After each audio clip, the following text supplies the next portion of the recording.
Il était avec toi. Atumbi ife. Quand tu étais dans le désert, Kaito il ngongolo était avec toi. Atumbi ife. Même quand on t'avait giflé, il était avec toi. Même quand on t'avait renvoyé de ton travail, il était avec toi. Quand bien même on t'avait abandonné, il était toujours là avec toi.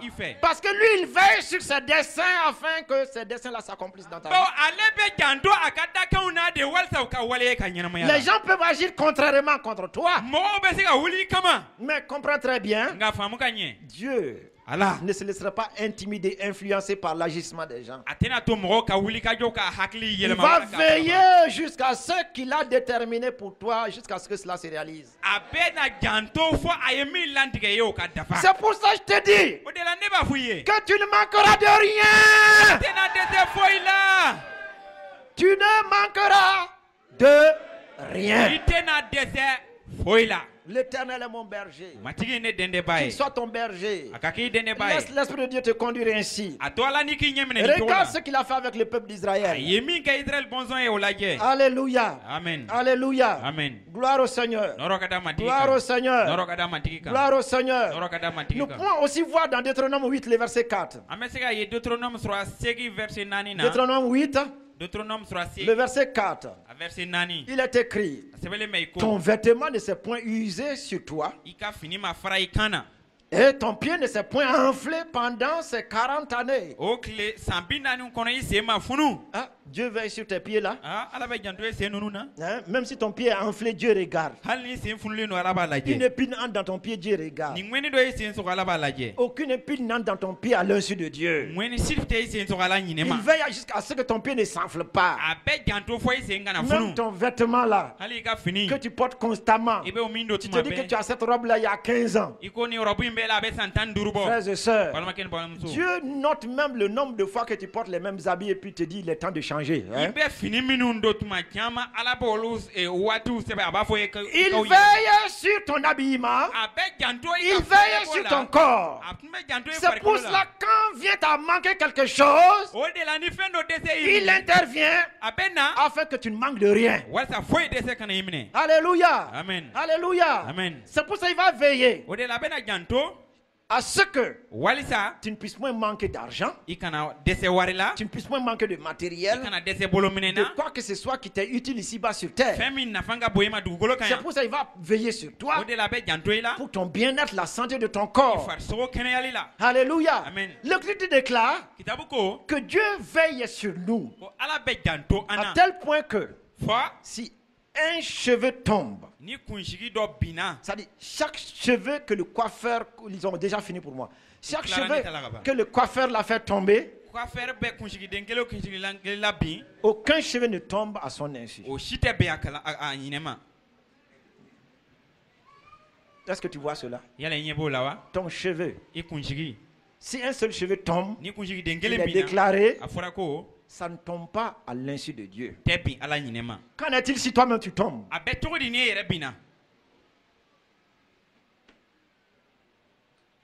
Il a dit que tous nos cheveux sont comptés devant lui. Dans une des versions, il a déclaré le terme en grec. Ce n'est pas que nos cheveux sont comptés devant lui. Que tous nos cheveux ont des numéros matricules. Dieu a mis des numéros matricules sur chaque cheveu de ta tête. Quand une voiture fait un accident, on vient prendre son numéro matricule. Donc, quand un cheveu tombe, le numéro matricule est communiqué à Dieu. Qu'en est-il pour ta propre personne? Dieu est bon, mes frères. Et c'est pour cela que tu vas goûter à sa bonté. Tu avais entendu parler de lui? Ton oreille avait entendu parler de lui? Mais comme Job, ton œil va voir sa bonté. Tu vas goûter sa bonté. Alléluia. Amen. Il a été ainsi avec le peuple d'Israël. Yahvé a été ainsi avec le peuple d'Israël. S'il a été Pendant le temps de la loi avec le peuple. Qu'en est-il du temps de la grâce avec nous? Jésus et les disciples. Voyons deuxièmement, Jésus et les disciples. Jésus et les disciples. Jean 21, le verset 1 à 15. Jean 21. Jean 21.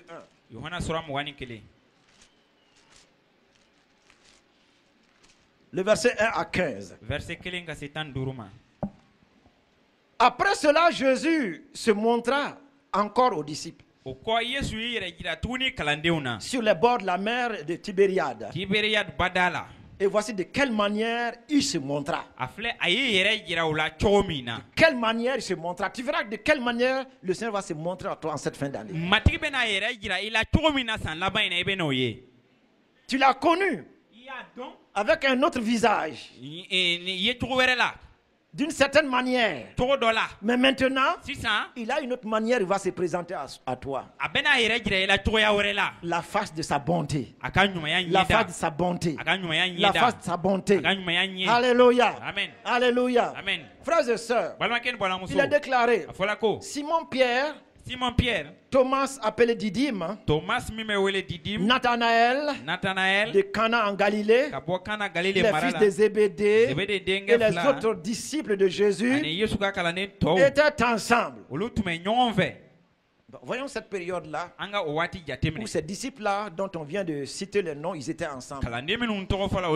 Ils étaient ensemble dans un moment de découragement, dans un moment d'abattement, dans un moment de déception et de désespoir.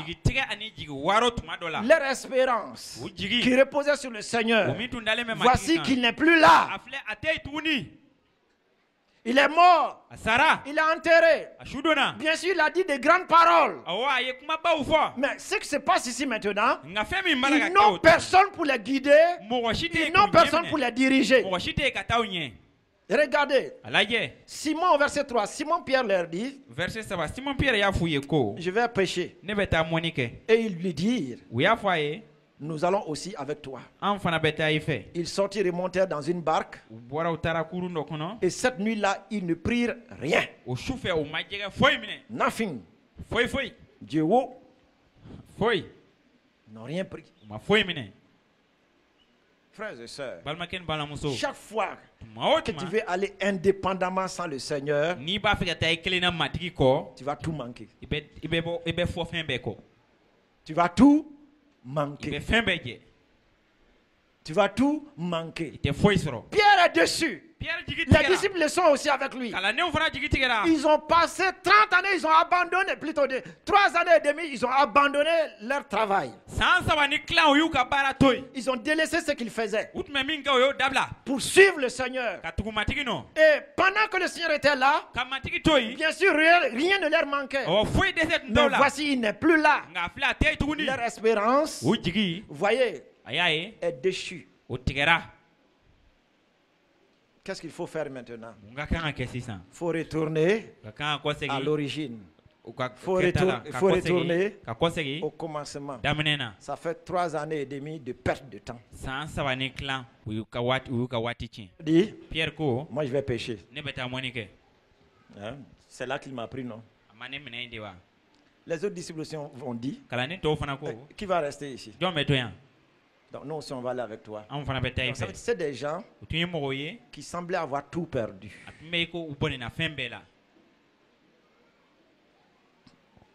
Mais regardez, le matin étant venu, Jésus se trouva sur le rivage. Mais les disciples ne savaient pas que c'était Jésus. Ce que tu es en train de faire maintenant, comprends très bien, Jésus n'est pas loin de toi. Il est au rivage. Il est en train de te regarder. Tu es en train de lutter personnellement sans lui. Il te regarde. Quand bien même tu ne pries pas, il est là, il te regarde. Parce qu'il sait que sans la prière, ça ne va pas marcher. Et le moment venu, il veut être là pour te secourir. Le moment venu, il veut être là pour t'appuyer. Le moment venu, il veut être là pour t'être en aide. Il était là sur le rivage. Mais les disciples ne savaient pas que c'était Jésus. Jésus leur dit, enfants, n'avez-vous rien à manger? Ils lui répondirent, non. Ce qui te manque là, le Seigneur le sait. Et il sait que cela te fait mal. C'est pour ça qu'il vient avec des questions. Et très souvent tu t'assois, tu penses toi-même, comment est-ce que j'ai échoué dans cette affaire? Comment est-ce que je n'ai pas pu réussir ici? Comment? Et Jésus regarde toujours. Il te dit, mon enfant, tu n'as pas pu réussir dans cette affaire-là. Tu n'as rien eu. C'est pour cela qu'il est très important d'être sincère et franc devant le Seigneur pour dire, Seigneur, ça ne va pas. Rien ne marche. Rien ne marche dans mon foyer. Rien ne marche dans mon travail. Rien ne marche dans mes affaires. Depuis tant d'années, je suis là. Je fais la même chose. Mais rien ne marche. Rien ne marche dans le ministère.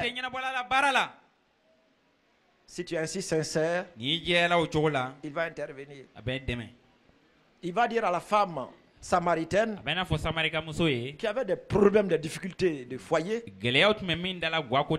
sachant qu'elle n'avait pas de mari et qu'elle était en concubinage, Jésus va dire, donc va appeler ton mari. Elle a dit sincèrement, je n'en ai pas.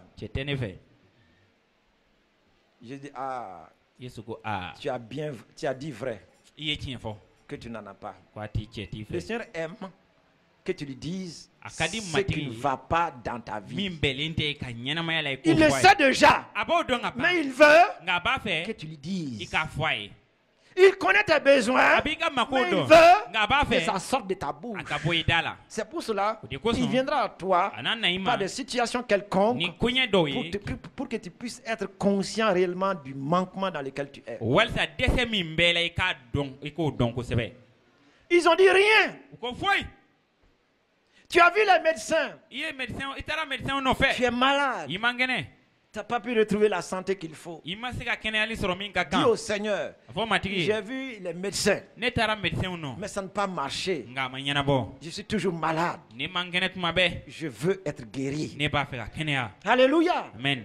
Il le sait. Que tu es malade, que tu as besoin de santé, mais il veut que tu ouvres la bouche toi-même, que tu lui dises.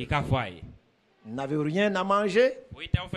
Il sait très bien qu'ils ont passé toute la nuit. Ils n'ont pas eu à manger. Ils n'ont eu aucun poisson pour en faire un petit déjeuner. Voyons la suite. Il leur dit, jetez le filet du côté droit de la barque et vous trouverez. Et vous trouverez. Et vous trouverez.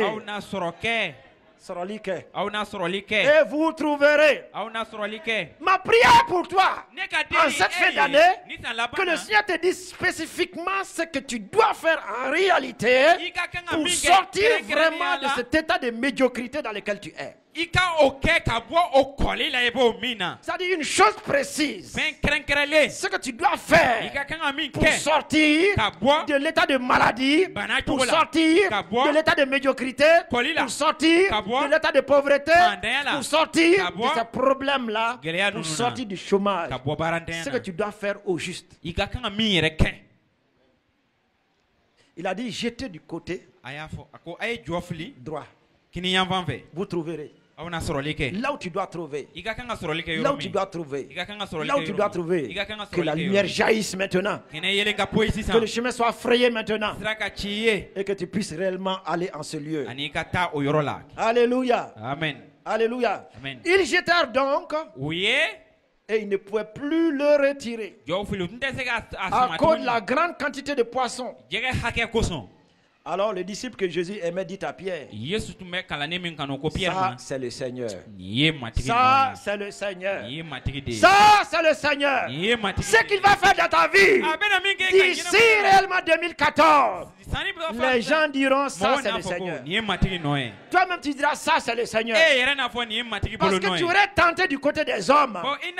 Tu aurais tenté de ton propre côté, sans succès, sans résultat.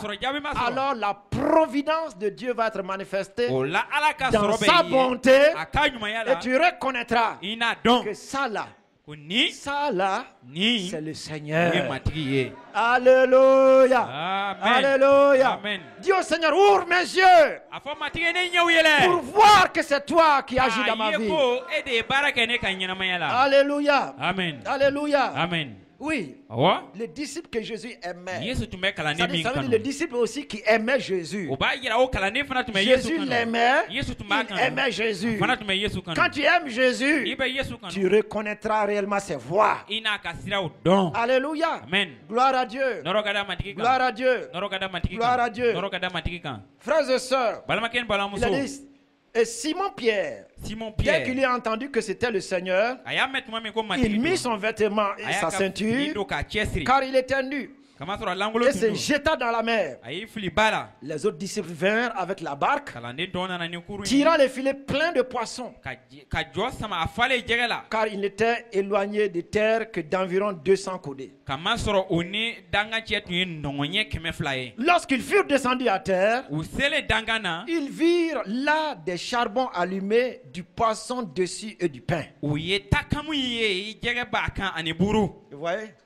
Et ils sont dans la nuit noire, au milieu du fleuve, en train de pêcher, sans succès, sans résultat. Ils sont découragés maintenant. Ils veulent rentrer à la maison. Frères et sœurs, leurs femmes vont les regarder, les enfants vont les regarder, les amis vont les regarder. Donc ils rentrent bredouilles. La honte, frères et sœurs.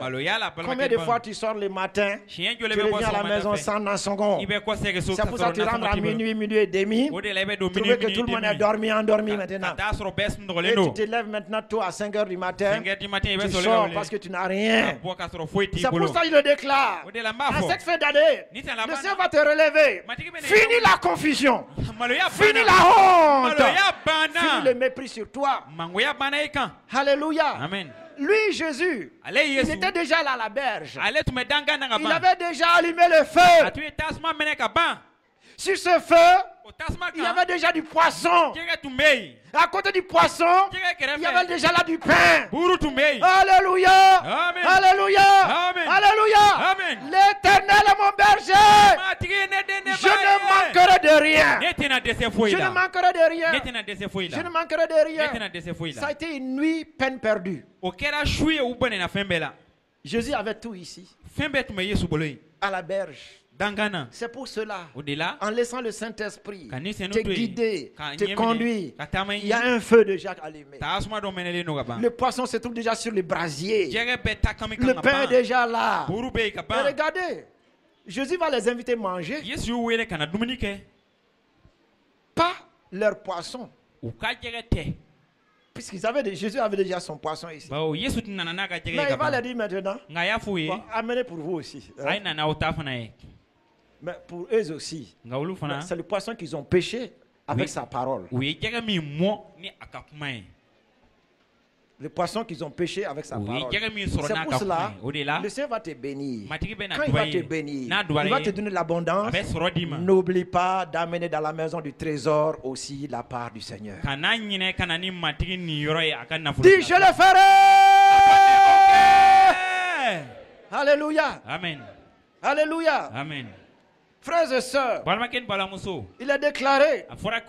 Donc Jésus leur dit, au verset 30, 10 plutôt, apportez des poissons que vous venez de prendre.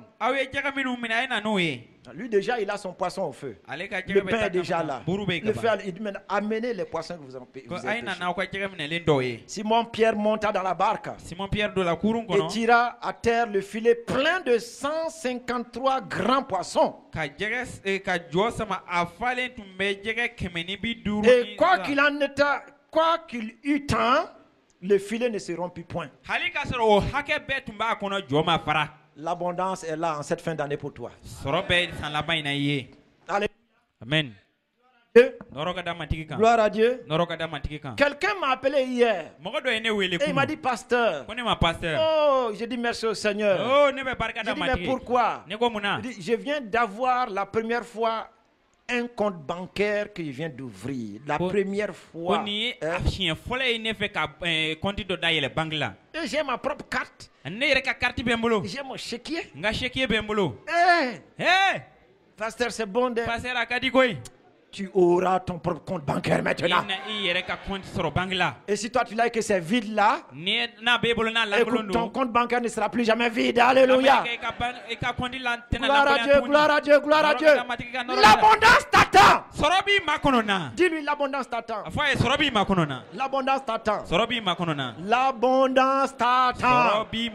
Alléluia. Amen. Alléluia. Amen. Frères et sœurs, vous voyez les joies, les types de joie diffèrent. Quelqu'un qui vient d'avoir sa première carte bancaire, son premier chéquier, regardez sa joie. Pour toi, ton chéquier, ta carte bancaire, là, c'est un problème maintenant pour toi parce qu'il n'y a rien là-dedans. Est-ce que tu sais que c'est une occasion de rendre grâce au Seigneur pour cela? Donc, commence à rendre grâce au Seigneur pour ton compte bancaire. Prends le numéro de ton compte bancaire et dis ces chiffres-là sont des chiffres divins.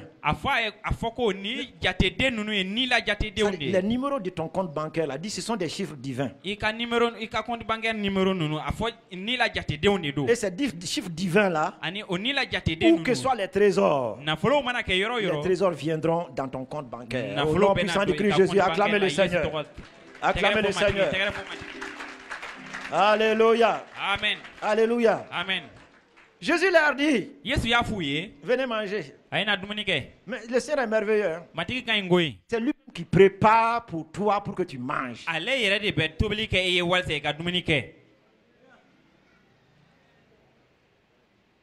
Il t'invite à manger. Oh, il est bon. Il dit, venez manger. Un poisson qui n'ont pas pêché, un feu qui n'ont pas allumé. Ce n'est pas eux qui ont fait réellement le ménage, qui ont grillé le poisson. Jésus a tout fait. C'est là sa grâce et sa bonté. Alléluia. Amen. Dis-lui, viens manger. Ah, écoute, puisqu'il t'a dit, il faut le suivre. À la sortie de l'église là, il faut le suivre. Ah, il t'a invité, non? À la sortie de l'église, tu le suis. Hein? Directement chez lui. Hein? Alléluia. Amen. Gloire à Dieu. Amen. Le Seigneur, tout est déjà prêt pour toi. Le feu est allumé, le poisson est grillé, le pain est là, l'invitation. Et c'est à cela qu'il nous invite en ces temps-ci à pénétrer dans la vie de prière profonde. Dans la vie de prière profonde. En terminant ce point-là, il est déclaré. Donc, nous sommes au verset. Venez manger, verset 12. Et aucun de ses disciples n'osait lui demander, qui es-tu? Sachant que c'était le Seigneur. Jésus s'approcha, prit le pain et leur en donna. Il fit de même du poisson. Il donne le pain, il donne le poisson. C'est merveilleux. Il est bon. Il est bon, oui ou non? Il est bon, oui ou non? C'est lui qui donne le poisson. C'est lui qui donne le pain. C'est lui-même qui fait la cuisine. C'est merveilleux. C'est merveilleux. Il a déclaré, c'était déjà la troisième fois que Jésus se montrait à ses disciples depuis qu'il était ressuscité des morts. Après qu'ils eurent mangé, Jésus dit à Simon-Pierre, Simon, fils de Jonas, m'aimes-tu plus que ne m'aime ceci? Il lui répondit, oui Seigneur, tu sais que je t'aime. Jésus lui dit, paie mes agneaux. Comme le Seigneur va t'enrichir, il va te bénir, il va te donner de l'abondance. Il le fait pourquoi? Il le fait pour que tu puisses gagner des âmes. Pour que tu puisses gagner des âmes. Toute élévation que le Seigneur donne, toute prospérité que le Seigneur donne, c'est pour un seul but, une seule vision. Le salut des âmes et la croissance du royaume. C'est pour cela que tu ne vas pas rester dans la misère. C'est pour cela que tu ne vas pas rester dans la pauvreté. C'est pour cela qu'il va te combler. Et je te déclare, en ce jour-ci, finis tes temps de frustration et de découragement. Alléluia. Amen. Frères et sœurs, finis réellement ce temps de maladie, ce temps de douleur et ce temps d'échec. Tu ne manqueras de rien parce que le Seigneur de l'abondance l'a dit. Et c'est lui qui l'accomplira pour toi. Alléluia. Gloire à Dieu. Gloire à Dieu. Il te faut avoir cette vision de la bonté de Dieu pour toi. Alléluia. Amen. Parce que jusqu'ici, beaucoup de gens ne connaissent pas encore le Seigneur. C'est pour ça qu'il ne peut pas se confier à lui. C'est pour ça qu'il ne peut pas venir à lui. C'est pour cela qu'il ne peut pas penser qu'ils peuvent s'épanouir avec lui. C'est s'il a voir le Seigneur Jésus-Christ encore comme dans le livre d'Ésaïe. Regardez Ésaïe 53. Ésaïe 53. Alléluia. Ésaïe 53.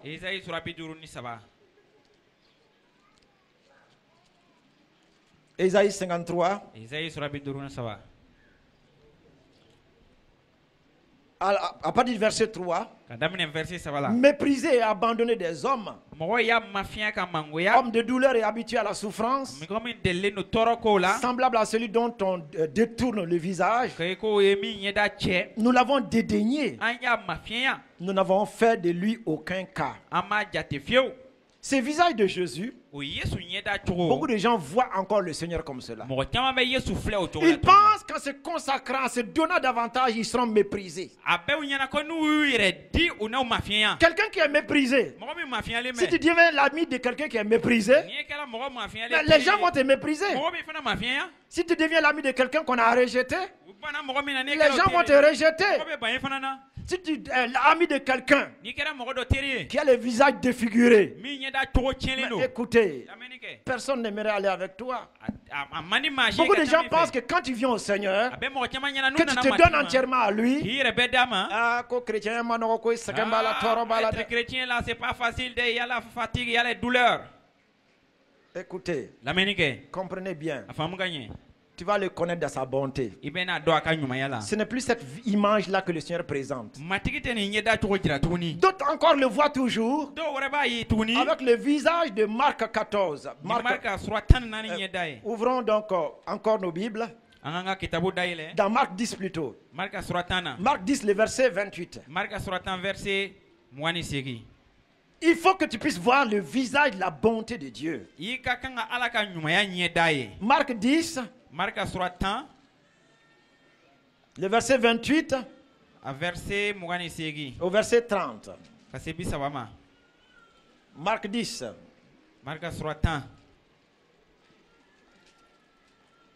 Alléluia. Amen. Il a dit,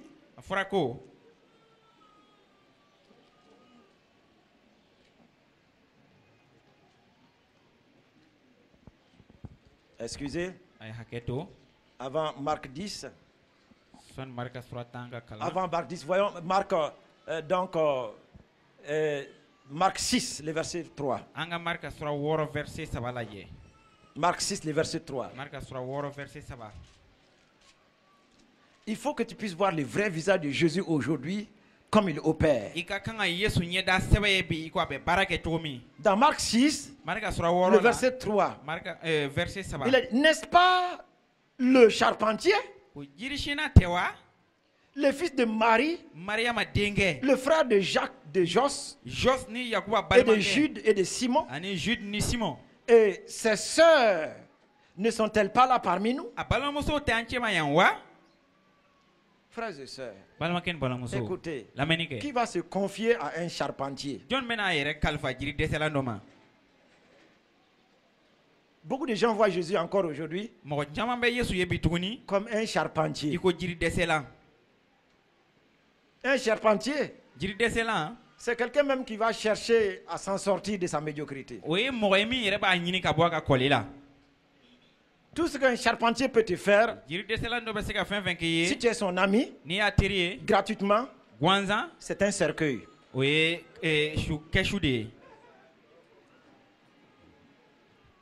C'est pas ça. Si tu es l'ami d'un charpentier, hein, tout ce qu'il peut t'offrir, ça c'est un cercueil. Beaucoup de gens voient le Seigneur encore avec ces visages-là. N'est-ce pas là le charpentier? Mais qui va venir à lui? Qui va le laisser être son berger? Le souci de Pierre, c'était tout juste là. Est-ce vraiment le bon berger?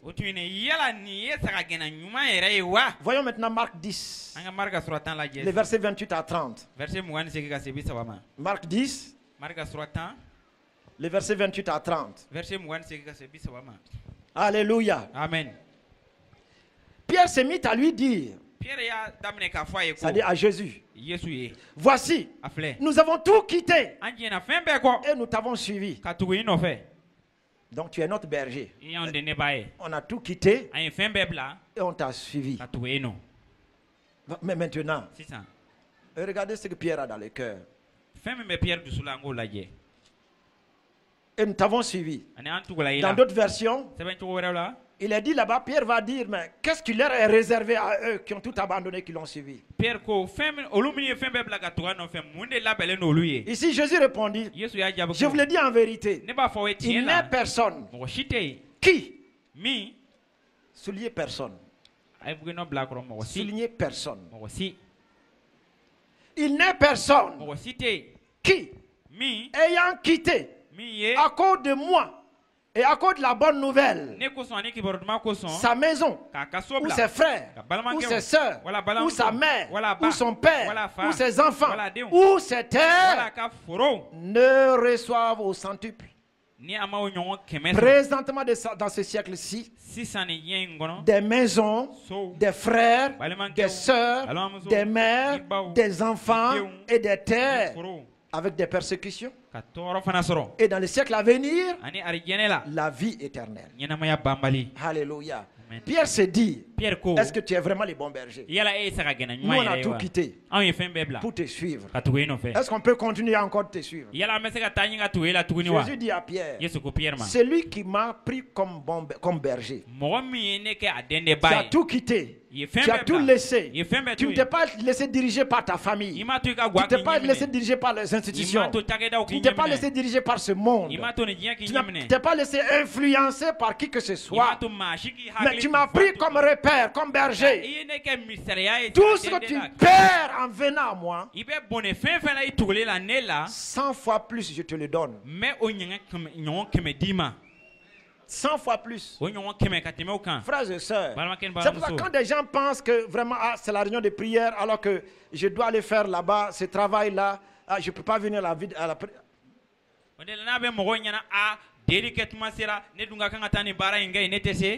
Il y a des gens même, c'est le dimanche à l'église.